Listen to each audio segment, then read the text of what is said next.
Hi, இன்னைக்கு ஒரு வித்தியாசமானது தான் பொரியல் பார்க்க போகிறீங்க. கீரை பொரியல். அது வந்து என்ன கீரைன்னா, இதில் நீங்கள் எல்லோரும் பொரியல் பண்ணுவீங்களான்னு எனக்கு தெரியல. அதில் இருந்த காய் தாங்க மணத்தக்காளி காய், மணத்தக்காளி கீரை தான் அது.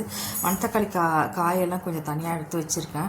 இது வந்து நம்ம சுண்டைக்காய், பச்சை சுண்டைக்காய் இருக்கு இல்லையா, அதில் போட்டு காரக்குழம்பு வைப்பேன் இல்லையா, வறுத்த குழம்பு மாதிரி, அது மாதிரி இதை போட்டு வைக்கலாம். அந்த காய் போட்டு, அதனால தான் தனியாக எடுத்து வச்சுருக்கேன். அது ஒரு நாளைக்கு வச்சு காட்டுறேன். இது வந்து மணத்தக்காளி கீரை. கூட்டு பிடிக்காதுன்னு சொல்கிறவங்க, கீரை கூட்டு ரொம்ப பிடிக்காது, ரொம்ப அதிகமாக இருக்குது, சாப்பிட முடியல அப்படின்னு சொல்லிட்டு இருக்கிற, வேஸ்ட் ஆகிடுது அப்படின்னு சொல்கிறவங்க வந்து இந்த மாதிரி பொரியல் பண்ணி சாப்பிடுங்க. உண்மையிலேயே பொரியல் ரொம்ப நல்லாயிருக்குங்க. எல்லா கீரை மாதிரி தான் இதுவும் இருக்கும், ரொம்ப நல்லாயிருக்கும்.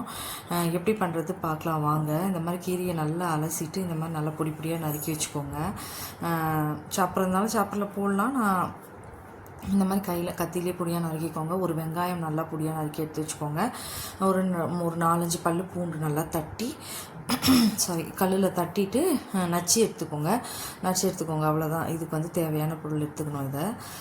இதெல்லாம் ஃபஸ்ட்டு பண்ணி வச்சுக்கோங்க. ஏன்னா இந்த கீரை வந்து நல்லா அலசணும். ஒரு 2-3 தடவை அலசிட்டு இந்த மாதிரி பொடியாக நறுக்கிக்கோங்க. ஏன்னா ரொம்ப பெருசாக இருந்ததுன்னா வேகாது. அதேமாதிரி கிள்றச்ச வந்து காம்பு வந்து கொஞ்சம் கம்மியாக இருக்கிற மாதிரி கிள்ளுங்க. எதுக்காக சொல்கிறேன்னா, இது கொஞ்சம் வேகாது. இந்த கீரை வந்து அகத்திக்கீரை மாதிரி கொஞ்சம் நேரம் வேகணும். அதுக்காக காம்பு கொஞ்சம் பார்த்து இலையாக கிள்ளிக்கோங்க. இந்த மாதிரி பூண்டு நச்சு வச்சுட்டு அப்புறம் ஒரு வானலி எடுத்துக்கோங்க. அதில் வந்து எண்ணெய் போட்டுக்கோங்க, கடுகு போட்டுக்கோங்க, உளுத்தம்பருப்பு, கடலைப்பருப்பு, காஞ்ச மிளகாய் போட்டு நல்லா வறுப்படுங்க. நல்லா செவக்க வறுக்கட்டும். காஞ்ச மிளகா போட்டுக்கோங்க. உங்கள் காரம் எவ்வளோ வேணுன்றதை பொறுத்து தான் காஞ்ச மிளகா. நான் வந்து ஒரு 3 மிளகா கிட்ட கிள்ளி போட்டிருக்கேன். காரம் நிறைய இருந்ததுன்னா பார்த்து போட்டுக்கோங்க. உங்களுக்கு எவ்வளோ காரம் வேணும் கீரையிலன்றதை பொறுத்து தான். இதுதான் காரமே, மிளகா தான் காரமே அதில். அப்புறம் இந்த இடித்து வச்சுருக்க பூண்டு எடுத்து போட்டு நல்லா வதக்குங்க. கூட வெங்காயத்தையும் போட்டு நல்லா வதங்கட்டும். நல்லா வதங்கினதுக்கப்புறமா இந்த கீரையை போட்டு நல்லா வதக்குங்க.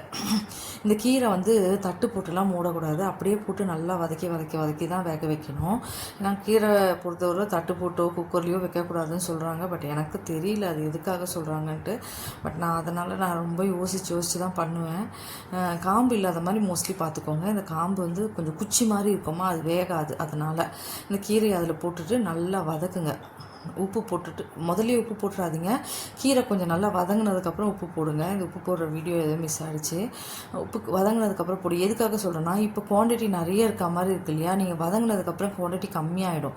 அப்போ வந்து நீங்கள் உப்பு போடுறது கரெக்டாக இருக்கும். இப்போ நிறைய இருக்க சொல்ல போட்டிங்கன்னா அதிகமாக போட்டுருவீங்க. அதுக்காக சொல்கிறேன், கீரை ரொம்ப உப்பை ஏற்றுக்கும். அதுக்காக தான் இந்த மாதிரி நல்லா வதக்கணுங்க.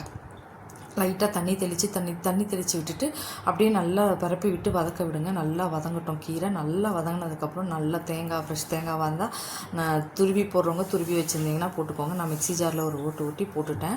சூப்பராக இருந்ததுங்க சாப்பிட்றதுக்கு. அவ்வளோ டேஸ்ட்டு. இது வந்து ரொம்ப ரொம்ப ஹெல்த் பெனிஃபிட்ஸ் உள்ள கீரை. வயிற்றில் இருக்க புண்ணு, நாள்பட்ட புண்ணு எல்லாமே நல்லா ஆற்றும். வாரத்துக்கு ஒரு நாள் எடுத்துக்கிட்டிங்கன்னா ரொம்ப ட்ரை பண்ணி பாருங்கள். இந்த மாதிரி பொரியலாக பிடிக்காதவங்க, கீரை கடையல் கூட்டு பிடிக்காதவங்க இந்த மாதிரி பொரியலாக செஞ்சு சாப்பிடுங்க. ரொம்ப டேஸ்ட்டாகவும் இருக்கும். ஹெல்த்து நீங்கள் சாப்பிட்டீங்கன்னா உங்களுக்கே தெரியும் ரொம்ப நல்லா இருக்குதுன்னு சொல்லிட்டு நீங்கள் மீண்டும் பண்ணுவீங்க. அந்த அளவுக்கு தான் டேஸ்ட் இருக்கும். நான் இப்படி தான் மோஸ்ட்லி பண்ணிடுறது. கூட்டு வச்சா நிறைய சேல் ஆகாது, அப்படியே வேஸ்ட்டாக தான் போயிடும் வீட்டில் நிறைய நாள். அதுக்காக இந்த மாதிரி பொரியல் பண்ணிட்டேன். சூப்பராக இருந்தது சாப்பிட்றதுக்கு. ரொம்ப நல்லாயிருக்கும். ட்ரை பண்ணி பாருங்கள். உங்களுக்கு பிடிச்சிருந்தா சேனலுக்கு லைக் பண்ணுங்கள், சப்ஸ்கிரைப் பண்ணுங்கள், கமெண்ட்ஸ் பண்ணுங்கள்.